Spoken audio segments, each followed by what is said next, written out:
আলহামদুলিল্লাহ। এই ভাই, তুমি কি করতেছো? জুম্মার 4 রাকাত সুন্নত নামাজ পড়তেছি। আর ভাই, জুমার খুতবা চলাকালীন এই 4 রাকাত সুন্নত না পড়লে তো হয়। জুমার ফরজ নামাজ পড়ার পর এই 4 রাকাত সুন্নত তুমি আদায় করতে পারবা।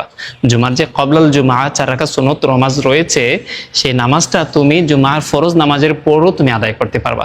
এখন যেহেতু খুতবা শুরু হয়ে যাবে, খুতবা শোনা ওয়াজিব, তাই খুতবা শোনো, সুন্নত নামাজটা পরেও আদায় করতে পারবা। বুঝতে পেরেছো? জি। মুফতি সাহেব, মাসালা তো ভুল দিয়েছেন।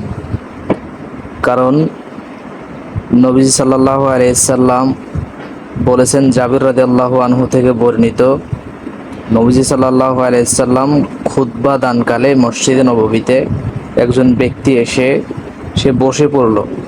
নবীজি সাল্লাল্লাহু আলাইহি সাল্লাম তাকে জিজ্ঞেস করলেন যে, হে অমুক, তুমি কি তাহিয়াতুল জুমা বা তাহিয়াতুল মসজিদ এর নামাজ আদায় করেছো? তখন সে বলল, না ইয়া রাসূলুল্লাহ। তখন নবীজি বললেন যে, তুমি দাঁড়াও এবং তাহিয়াতুল জুমা 2 রাকাত সালাত আদায় করো, তারপরে বসো। হাদিসটি বর্ণিত হয়েছে বুখারী 883 এবং 84 নম্বর হাদিসে, আর মুসলিমে 1895 নম্বর হাদিসে বর্ণিত হয়েছে। সুতরাং মাসালা দেওয়ার আগে একটু মাসালাটা ভালোভাবে যাচাই বাছাই করবেন। ধন্যবাদ।